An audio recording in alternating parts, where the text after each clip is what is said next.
75% of vehicles have disappeared from the US-Canada border. And with them, 60% of the money that kept American border towns alive.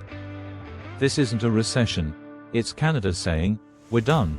For decades, Canadians flooded into towns like Blaine, Washington, for cheap gas, groceries, and Amazon pickups. Now, that flow is gone. Gas stations are shutting down. Retail is crumbling. Towns are hollowing out. It started with Trump's tariffs and hard-line border politics. Then came the breaking point, a Canadian family detained for 3 weeks. That wasn't just bad press. It was a warning shot.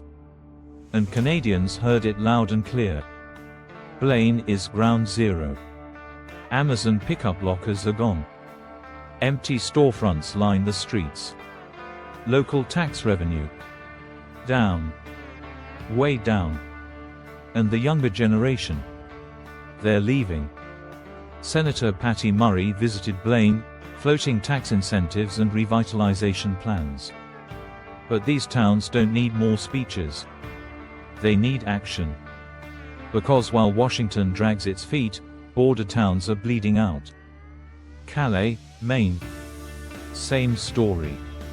Once buzzing thanks to Canadian shoppers from St. Stephen, it's now losing ground to brand new malls across the border.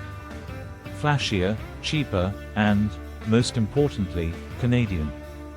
It's simple math now. The Canadian dollar is weak. US goods are taxed. Add in long waits at the border. Shopping in the States just isn't worth it anymore. Even places like Sault Ste. Marie, once proud Twin Cities, are breaking apart. The bridge between them used to unite. Now it divides. While America argued about tariffs, Canada built new delivery hubs, better logistics, faster service.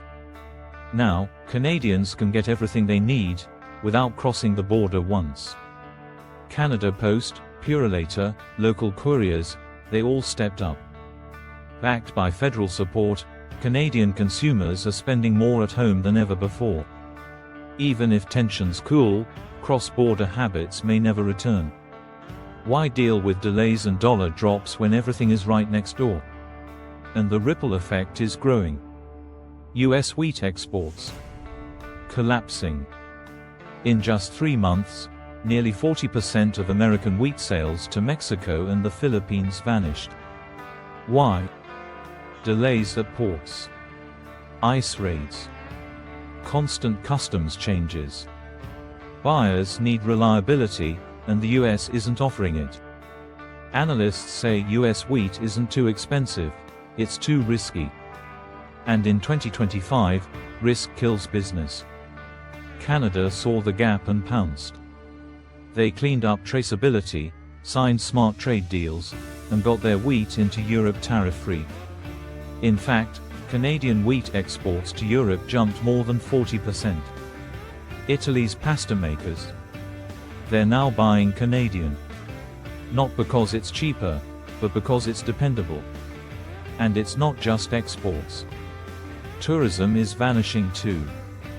In Maine alone, over 200,000 Canadian visitors stayed home this year. Not because of weather. Because of politics. Trump didn't see this coming. There were no marches. No boycotts. Just silence.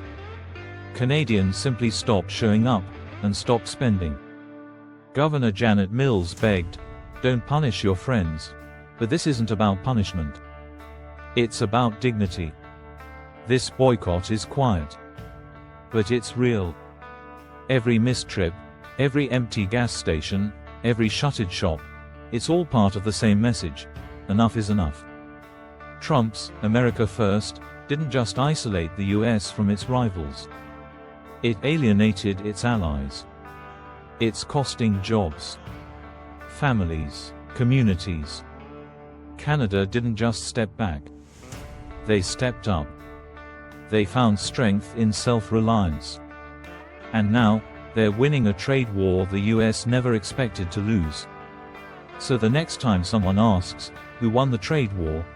Ask this instead: how much is national pride really worth? And who's paying the price to protect it? Thumbs up if this hit you hard, smash that like button. Speech balloon, let us know your thoughts in the comments. Bell, and make sure to subscribe to the Untold Compass for bold stories that cut through the noise.